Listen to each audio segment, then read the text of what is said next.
Welcome to the Right News Network. Hello and welcome. I'm Emma with the headlines that matter most right now.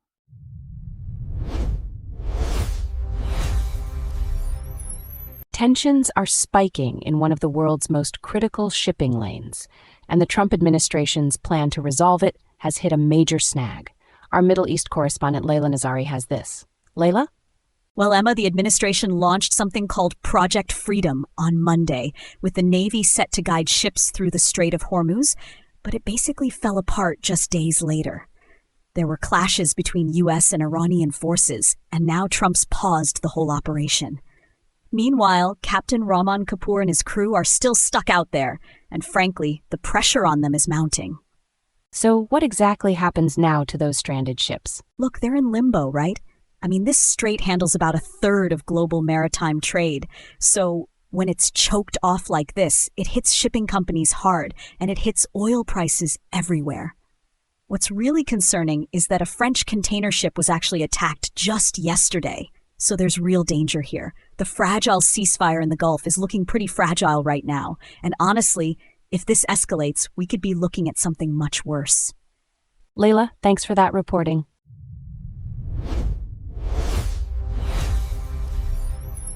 Remaining with world affairs, the ceasefire between the U.S. and Iran appears increasingly fragile, despite Trump's claims of progress. Layla is still with us. Layla, what's the latest from the region? Well, Emma, what we're seeing is a real contradiction here. Trump and Rubio are saying the war is over and they've paused offensive operations, but meanwhile missiles are still flying. I mean, both the U.S. and Iran are trading threats about what they'll do if the other side acts up.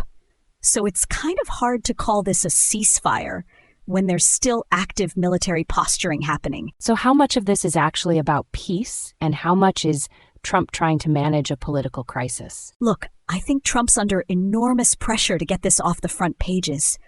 He's been talking about wrapping up the Iran conflict for weeks now, but the reality on the ground is messier.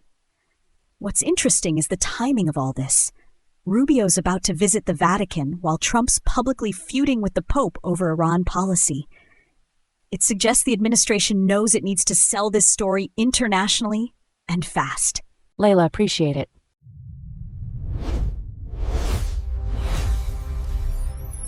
Still on world affairs, Ukraine's attempt at a ceasefire collapsed within hours, raising serious questions about whether either side genuinely wants peace.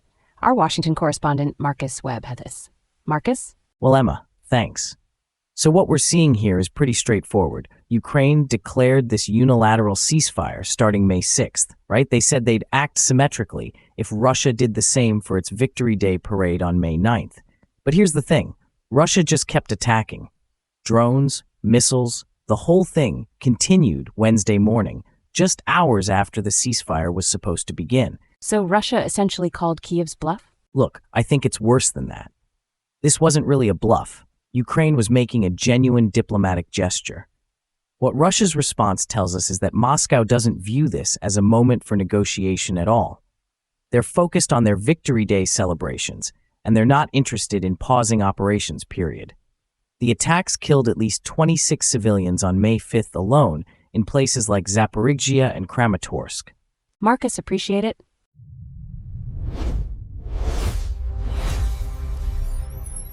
Continuing on world affairs, the contradictions in this conflict are now impossible to ignore.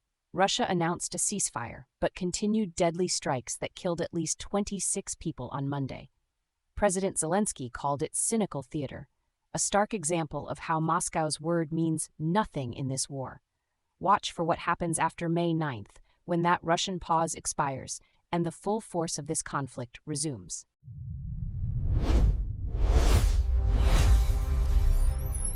Tensions in the Middle East are now hitting your wallet.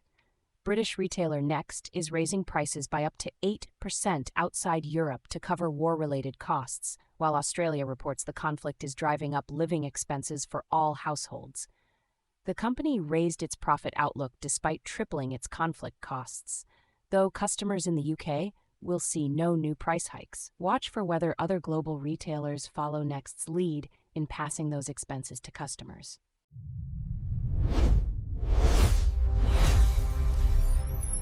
Remaining with world affairs, a fragile ceasefire between the U.S. and Iran is holding steady, providing some relief to global energy markets after weeks of escalating naval clashes and attacks on the UAE.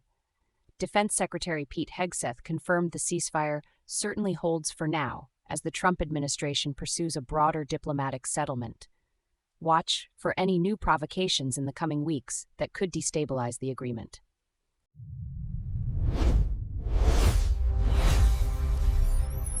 The global airline industry is preparing passengers for a painful summer travel season, cutting thousands of flights and raising ticket prices as jet fuel costs surge higher than expected. Data from aviation tracking firms shows nearly 2 million seats removed from May schedules alone, with carriers hiking fares to offset the economic pressure. The question now is whether these cuts and price increases will persist through peak summer travel months.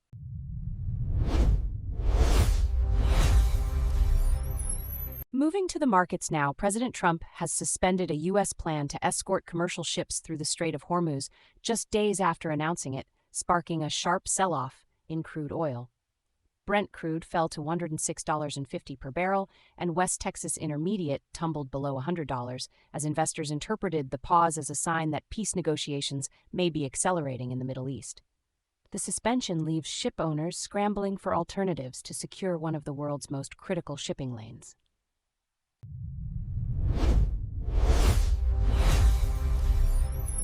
"13 Australians with Islamic State connections are returning home from Syrian camps after years in detention, and some will face immediate arrest when they land. The group includes 4 women and 9 children, expected to arrive in Sydney or Melbourne within weeks. Watch for the first prosecutions and what it means for how Australia handles extremist returnees.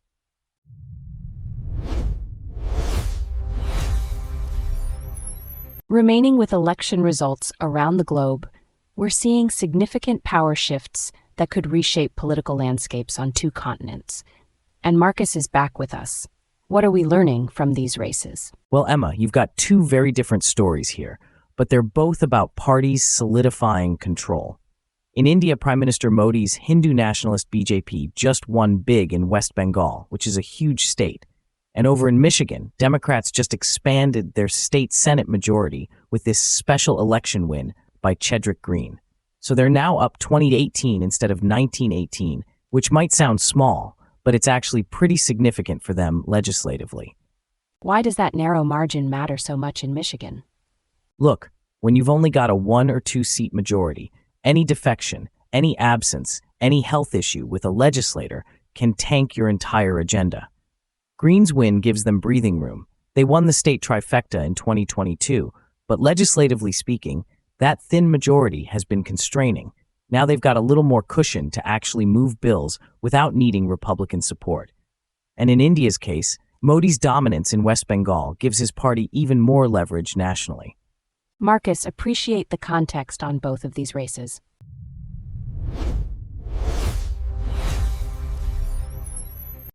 Time to go deeper. Beyond the headlines, our full analysis of the story shaping the world right now.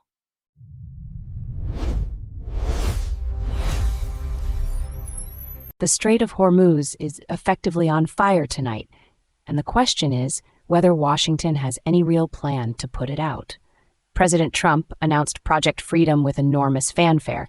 The Navy was supposed to guide stranded commercial ships through Iranian-contested waters. U.S. and Iranian forces clashed, and then Trump paused the whole thing.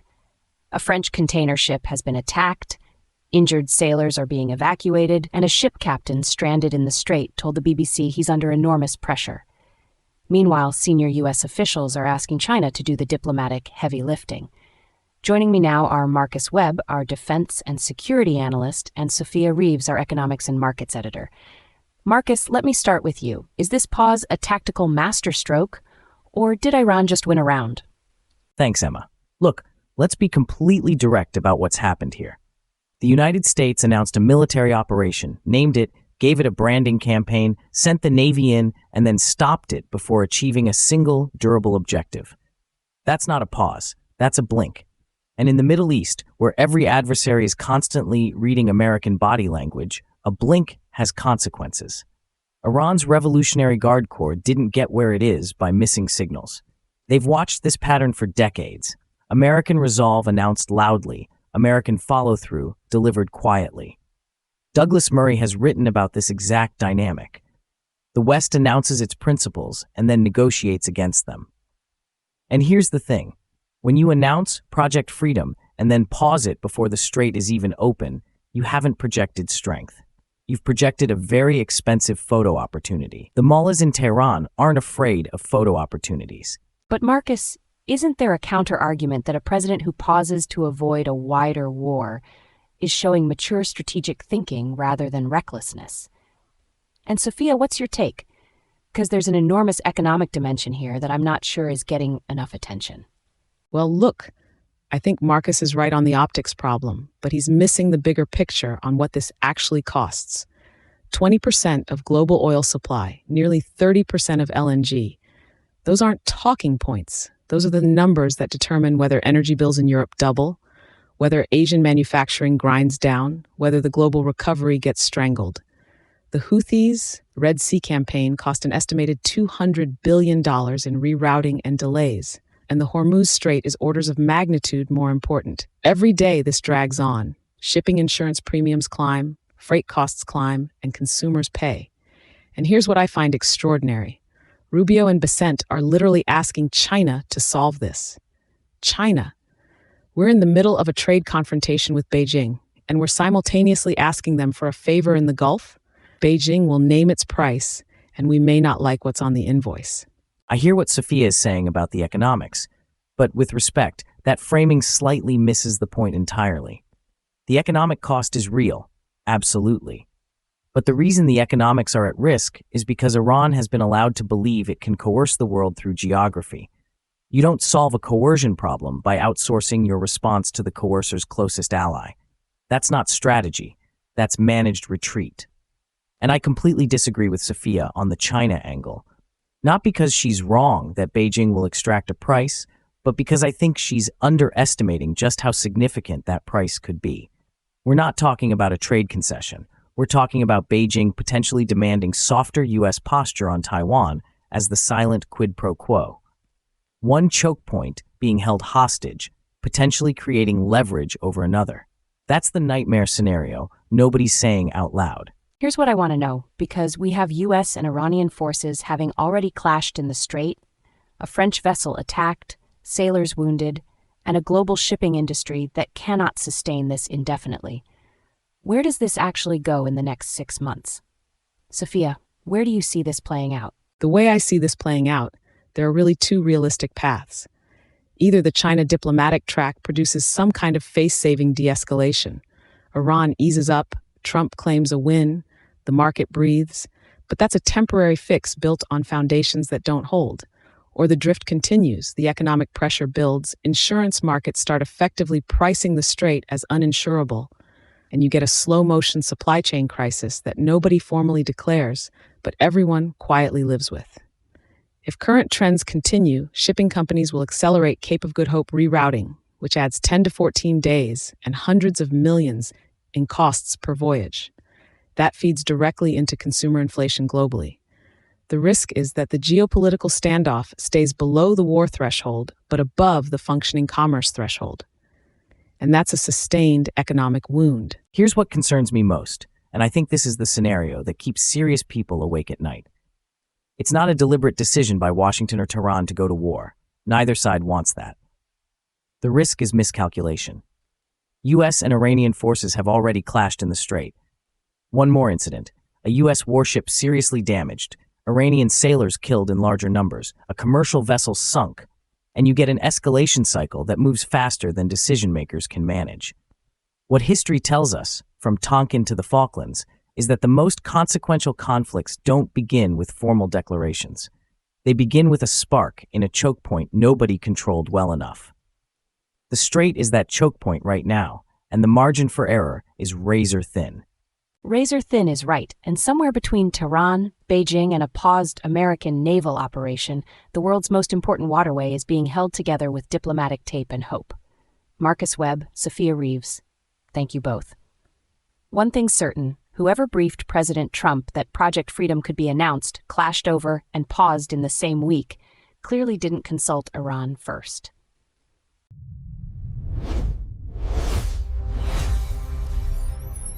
It's a convergence of crises that should be dominating every front page and every cabinet room.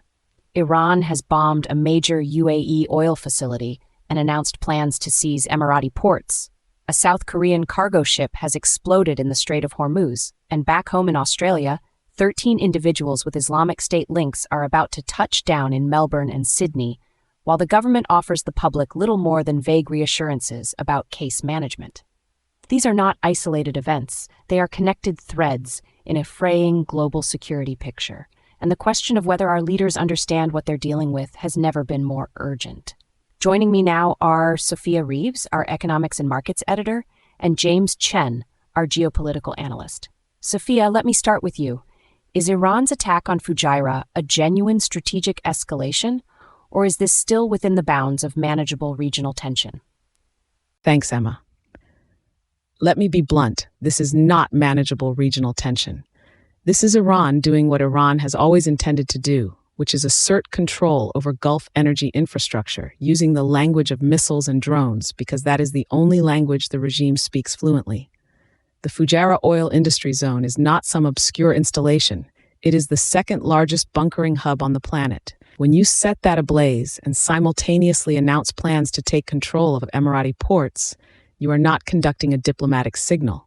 You are conducting a strategic land grab dressed up in military hardware. Pete Hegseth is right to invoke Project Freedom and right to call on South Korea to join, because what's happening in the Strait of Hormuz affects Seoul's energy imports every bit as much as it affects Sydney's petrol prices. The question I keep coming back to is this: where was the deterrence? The Biden administration spent 4 years treating Iran as a negotiating partner, unfreezing assets, offering concessions, and the result is a regime that now feels confident enough to bomb allied infrastructure in broad daylight. You cannot appease a revolutionary theocracy into moderation. It has never worked. It will never work. And frankly, if the international community doesn't respond with genuine military and economic consequences in the next 30 days, Tehran will conclude that Fujairah was just the opening bid. But Sophia, the counter-argument is surely that military escalation in the Gulf risks exactly the kind of wider regional conflagration that nobody wants. Crude hits $130, inflation spikes, and suddenly the cure is worse than the disease. And James, what's your take on this? Is the economic risk of escalation actually the bigger threat here? Well, look, Sophia is absolutely right that appeasement has failed. But here's what I think she's glossing over. The economic architecture of a military response in the Gulf is extraordinarily complex, and the idea that Project Freedom can be assembled into a functional deterrent coalition in the time frame this crisis demands is frankly optimistic to the point of being unrealistic. We're talking about 21 million barrels a day flowing through the Strait of Hormuz. The 2019 Abqaiq attack knocked 5% of global supply offline in a single weekend and sent prices up 10% in a day, and that was a more limited strike than what we're seeing now. South Korea, Japan, India, yes, they have skin in the game, but coalitions take months to negotiate, and Iran is moving now. The real risk economically isn't the Iranian attack itself. It's the uncertainty premium that gets baked into energy markets for the next 6 months, regardless of what happens militarily. Insurance premiums on Gulf shipping are already going to spike. That feeds directly into consumer inflation. And you cannot divorce that from the political volatility it generates in Western democracies that are already stretched. I hear what James is saying, but with respect, that misses the point entirely. The economic cost of not responding is higher. Every time Iran acts without consequence, it raises the probability of the next attack. And the next attack. You want to talk about insurance premiums? Wait until Iran decides to physically interdict the strait itself, rather than just blow up a port. That is what you're enabling with a purely economic calculus that keeps finding reasons not to act. Look, Douglas Murray said it best. The West has a pathological inability to name its enemies and respond to them decisively. We're watching that pathology play out in real time. Iran is not confused about its objectives. It wants regional hegemony. It wants to control Gulf energy. and it has calculated, based on 2 decades of Western dithering, that the cost of pursuing those objectives is acceptable. The only thing that changes that calculation is credible, demonstrated force, not coalition-building workshops. Force. Here's what I want to know, and this is the question I think Australian viewers particularly need to hear answered. While we're debating the Gulf, 13 IS-linked individuals are about to land in this country, and the government's idea of reassurance is careful case management. James, where do you see this going, and should Australians be worried? The way I see this playing out, this becomes a political firestorm within weeks of arrival, not months. The Albanese government has not adequately explained the vetting process, the legal conditions, or the monitoring architecture.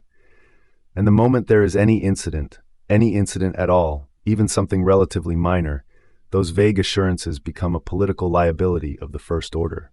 European governments said exactly the same things about IS returnees. Germany, France, Belgium, they all said, "We have processes." And the data from European counterterrorism agencies consistently shows that the reintegration and monitoring challenges were underestimated by a significant margin. If current trends in that European experience apply here, Australia is walking into a problem it has not adequately prepared for. Here's what concerns me most. It's not even necessarily the immediate security risk from these specific individuals, though that is real and should not be minimized. It's the precedent. Once you establish that IS-linked individuals can return to Australia under vague case management frameworks, you have set a template. You have told every future returnee, every future legal challenge, every future advocacy group that the pathway exists and the government will follow it. Tony Burke talking about careful management is not a security policy. It's a political formula designed to get through the next news cycle. And I'll say this directly. If Andrew Bolt and Peter Credlin have been raising these alarms consistently, and the government has been consistently dismissing them as alarmist, and then something goes wrong, the accountability question is going to be devastating. The trajectory here is not reassuring. Sophia Reeves, James Chen, 2 genuinely different views on tactics, but I suspect a shared sense of unease about where all of this is heading. One thing is absolutely certain tonight. Someone in Canberra's Home Affairs Department and someone in Tehran's military command are both betting that the West blinks first. History is watching to see who's right.